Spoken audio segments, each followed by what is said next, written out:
रहते थे। आप लोग थोड़ा सभी लोग ध्यान से कथा सुने, एकाग्र चित्त होकर कथा सुनना। एक समय की बात है, एक नगर में पंडित जी थे और उनकी धर्म पत्नी, दोनों प्राणी थे, गरीब थे, विपन्न थे, गरीबी थी। पंडिताइन कहने लगी, महाराज कहीं जाओ, जा करके कुछ कमा धमा करके कुछ लेकर आओ तो भरण पोषण हो, नहीं बताओ कैसे हम लोगों की जीविका चलेगी। पंडित जी कहने लगे, हे पंडिताइन, हमारे भाग्य में परमात्मा गरीबी दिया है तो फिर क्या किया जाए। बोले नहीं, कहीं जाओ, जा करके कहीं ना कहीं से कुछ ना कुछ लेकर आओ। पंडित जी कहने लगे, ठीक है पंडिताइन, अगर तुम कह रही हो मैं दे भी जा रहा हूँ, ले आओ, मेरा झोला दे दो और पोथी पन्ना संघ इत्यादि ले करके। भाई पंडितों के झोला में होता क्या है, पोथी पत्रा है, सत्यनारायण भगवान की कथा की पोथी संघ शालिग्राम जी लेकर चल दिए।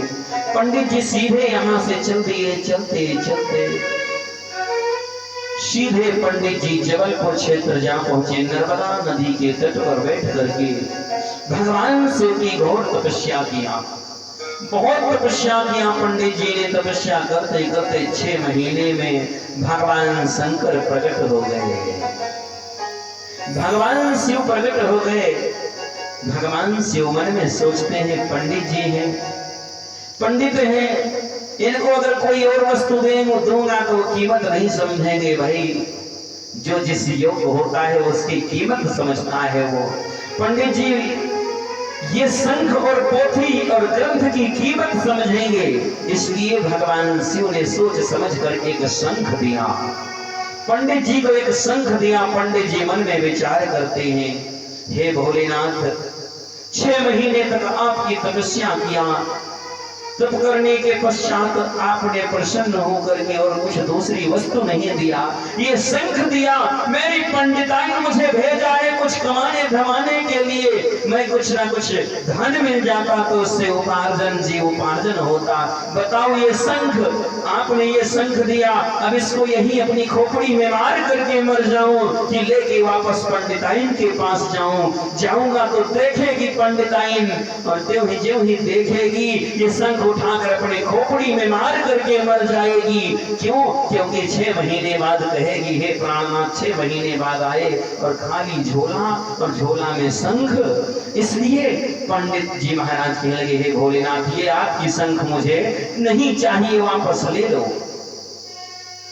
पंडित जी की बात सुनकर भगवान शंकर कहने लगे, हे पंडित जी, कोई साधारण शंख नहीं है, ये कोई मामूली सा शंख नहीं है।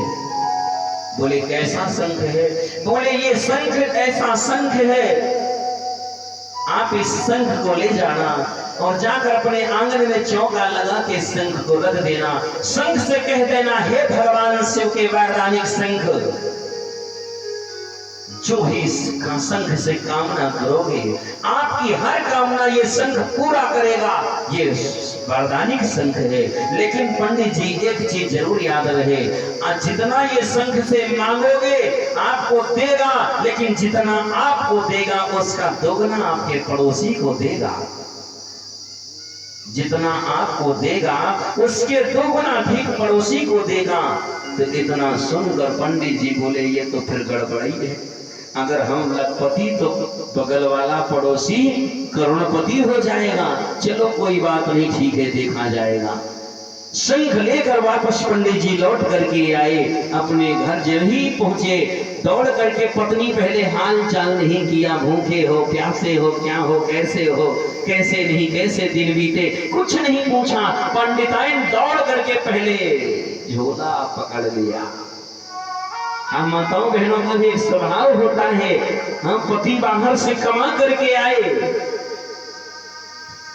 जैसे ये हमारे पंडित जी हैं सुनील शुक्ला जी महाराज, जब ये शुक्ला जी कहाँ कुछ लेकर के आप लोगों के यहाँ से दक्षिणा स्वरूप लेकर जो जाएंगे तो पंडिताइन इनकी पहले हाल चाल नहीं पूछेगी। पहले पेट की तरफ नहीं, पेट में खुद ही खूब ऊंचा है, पेट की तरफ कम देखेगी, दौड़कर झोला ही पकड़ेगी पहले। हाँ, दौड़ेगी और झोला पकड़ेगी। तो कहने का भाव ये है, पंडितायन दौड़ी और दौड़ करके पंडित जी का झोला पकड़ लिया झोला, और जब ही खोला झोला को खोला तो झोला में निकला शंख का गोला। और जब ही शंख निकला पंडितायन दांत पीस कर दौड़ी, बहुत क्रोधित होकर दौड़ी। अरे पंडित जी 6 महीने बाद आए, मैं इंतजार करती थी कुछ लेकर के आओगे और आप आए हो ये शंख लेकर के। अरे इसको आपके खोपड़ी में मार दूं कि अपनी खोपड़ी में मार के मर जाऊं, ये शंख से काम चलेगा। पंडित जी कहने लगे पंडिताइन धीरज रखो, ये कोई साधारण शंख नहीं है, ये कोई ऐसा वैसा शंख नहीं है। जल्दी गाय के गोबर का चौका लगाओ। आंगन में चौका लगाया, शंख को रख दिया और भगवान पंडित जी कहने लगे हे भगवान शिव के वरदानिक शंख, मेरा घर बिल्कुल कच्चा है, मेरे घर में 4 कमरे पक्के बन जाएं। पता है पंडित जी के कमरे 4 पक्के बन गए, लेकिन पंडित जी के कमरे 4 पक्के कमरे बन गए, 4 रूम बन गए, और बगल वाले अगल बगल पड़ोसियों के 8-8 कमरे बन गए। अब पंडित जी कहने लगे हे शंख भगवान, मेरे तो घर में सोना चांदी से 2 कमरे भर जाए। पंडित जी के 2 कमरे सोना चांदी आभूषणों से भर गए, बगल वालों पड़ोसियों के 4-4 कमरे भर गए। पंडित जी कहने लगे हे शंख भगवान, मेरे घर में 4-4 पहिए की गाड़ी मेरे दरवाजे पे 4-4 खड़ी हो जाए। पंडित जी के दरवाजे 4-4 गाड़ियां और बगल वाले पड़ोसियों के आसपास के 8-8 गाड़ियां खड़ी हो गई। पंडित जी कहने लगे भैया हे शंख भगवान, मेरे घर में 8 नौकर हो जाएं। पंडित जी के घर में 8 नौकर, अगल बगल वालों के 16 नौकर हो गए। पंडित जी निकल करके देखा, ओ मैं तो अभी भी छोटा ही रह गया, पड़ोसी अगल बगल वाले मुझसे बड़े हो गए। मेरे दरवाजे 8 पड़ोसियों के 16 गाड़ियां खड़ी, नौकर 16 लगे, मेरे 8 ही, मैं सदैव इनसे कम ही रहूंगा।